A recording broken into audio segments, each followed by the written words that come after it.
ہمیں لیلۃ القدر میں کرنا کیا ہے. اس میں کچھ بدعتیں بھی پھیلی ہوئی ہیں، جتھے بنا کے مسجدوں میں جانا اور اجتماعی عبادتیں کرنا، یہ تمام چیزیں اسلاف سے ثابت نہیں ہیں، اور ان کو دین سمجھ کے کریں گے یہ بدعت ہو جائیں گی. سنت سے دور ہیں یہ سب چیزیں. انفرادی عبادت ہونی چاہیے.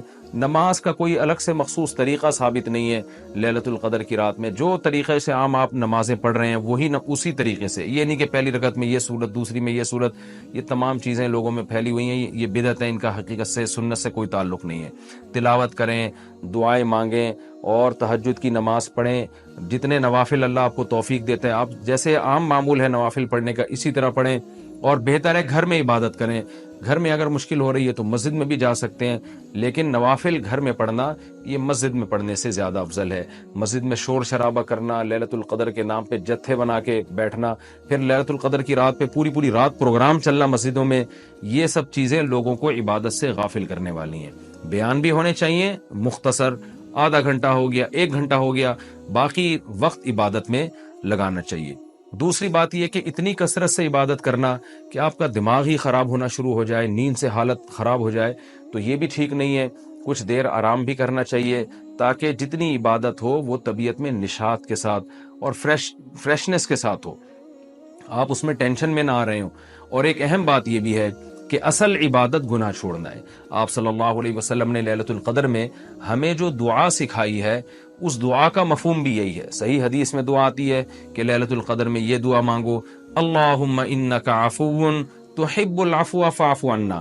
اے اللہ تو سراپا معافی ہے، معافی کو پسند کرتا ہے، ہمارے گناہوں کو معاف کر دے. تو اس سے پتہ چلتا ہے کہ لیلۃ القدر میں نبی ہمیں یہ سکھا رہے ہیں، یہ سمجھا رہے ہیں کہ گناہوں سے توبہ کرنی ہے، معافی مانگنی ہے. ظاہر ہے جس جرم سے معافی مانگی جاتی ہے تو اسی بیس پہ مانگی جاتی ہے نا کہ آئندہ آپ چھوڑنے کا عہد کر رہے ہو. آپ نے کسی کا دل دکھایا، کسی کو ٹینشن دی، اب آپ اس سے سوری کر رہے ہیں، وہ کہتا ہے ٹھیک ہے آئندہ ٹینشن نہیں دینا. آپ کہتے ہیں دوں گا تو میں آئندہ بھی تمہیں ٹینشن، تو وہ کہے گا پھر یہ تو معافی نہیں، یہ تو معافی کے نام پہ مذاق ہو گیا بھائی. تو نبی جو ہمیں دعا سکھا رہے ہیں اس میں اصل بتا رہے ہیں کہ لیلۃ القدر کی رات میں اللہ سے دعائیں مانگ کر توبہ کرنی ہے. تو اس رات میں آپ عبادت کریں، اللہ سے دعا مانگیں. اور دعا کیا مانگیں کہ اللہ جو گناہ ہماری زندگی میں ہے ان سے ہم توبہ کرتے ہیں اور آئندہ ہمیں ان سے بچنے کی توفیق عطا فرما. گناہ کیا ہے؟ نمازوں کا قضا کرنا، داڑھی کاٹنا، خواتین کا بے پردگی کرنا، اور سود لینا، بہنوں کی وراثت نہ دینا، اور جاندار کی جو تصویریں آج کل لوگوں نے گھروں میں ڈیکوریشن کے طور پر تصویریں لگائی ہوئی ہوتی ہیں، یہ سب ناجائز ہیں.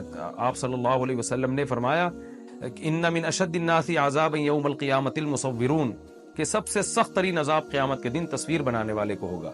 ڈیجیٹل کیمرے کی تصویر میں تو بہت اچھا خاصا علماء کا اختلاف ہے کہ ہماری رائے یہ کہ تصویر میں داخل نہیں ہے، لیکن جو پرنٹڈ تصویر ہوتی ہے اور کسی شرعی عذر کے بغیر ہو، ایک تصویر کسی ضرورت سے ہوتی ہے، بلا وجہ شو بازیوں کے لیے اپنے باپ داداؤں کی تصویریں دیواروں پہ سجانا، یہ فیشن ہمارے یہاں بنتا چلا جا رہا ہے. اور جو بت بنے ہوئے ہوتے ہیں تصویر کے نام پہ، وہ بھی اسلام میں حرام ہے. تو ان سب چیزوں سے ہمیں لیلۃ القدر میں توبہ کرنی ہے. شراب سے، زنا سے، بد نظری سے، والدین کی نافرمانی سے، رشتہ داری توڑنے سے. آپ صلی اللہ علیہ وسلم نے فرمایا جو خونی رشتوں کو توڑتا ہے وہ جنت میں داخل نہیں ہوگا. لیلۃ القدر کی رات میں آپ اپنے خونی رشتوں کو منا لیں. اس رات میں آپ اگر رشتے کو جوڑیں گے اس کا ثواب کئی گنا زیادہ ملے گا، اس کی برکتیں بہت زیادہ ہوں گی. تو اس رات میں صدقہ خیرات بھی کرنا چاہیے. اور ان تمام جرائم سے، نماز چھوڑنے کا گناہ، سود کا گناہ، وراثت کھانے کا گناہ، جو بھی ناپ تول میں کمی کا گناہ. آپ اگر کسی ادارے میں جاب کرتے ہیں، آپ تنخواہ پوری لے رہے ہیں مگر آپ کام میں ڈنڈی مار رہے ہیں، یہ خیانت ہے جس سے قرآن نے روکا ہے. یہ بھی ایک جرم ہے، اس جرم سے بھی ہم نے اس رات میں توبہ کرنی ہے. اگر کوئی کرایہ دار مالک مکان کے گھر کو امانت کے طور پہ استعمال نہیں کرتا، یہ بھی امانت میں خیانت ہے.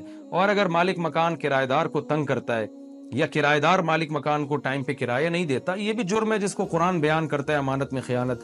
تو جہاں بھی دو آدمیوں کا معاملہ ہو رہا ہے اور اس میں آپ ڈنڈی مار رہے ہیں، یہ بہت بڑا جرم ہے. قرآن میں اہل جنت کی یہ صفات بیان نہیں کی گئی ہیں. تو اخلاق کو اپنے درست کرنا. آپ صلی اللہ علیہ وسلم نے فرمایا منافق کی 3 نشانیاں ہیں: بات کرتا ہے، جھوٹ بولتا ہے، امانت دی جائے تو خیانت کرتا ہے، اور جب کسی سے بحث مباحثہ کرتا ہے تو گالم گلوچ پہ آ جاتا ہے.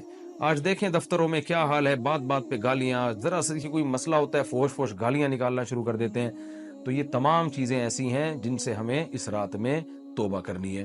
اللہ تعالیٰ سے دعا ہے کہ لیلۃ القدر کی رات اللہ ہم سب کے لیے خیر اور برکت والی بنائے، اور اس رات میں ہمیں عبادت کی توفیق عطا فرمائے، اور اس رات میں ہمیں گناہوں سے سچی توبہ کی توفیق عطا فرمائے۔ وما علینا الا البلاغ۔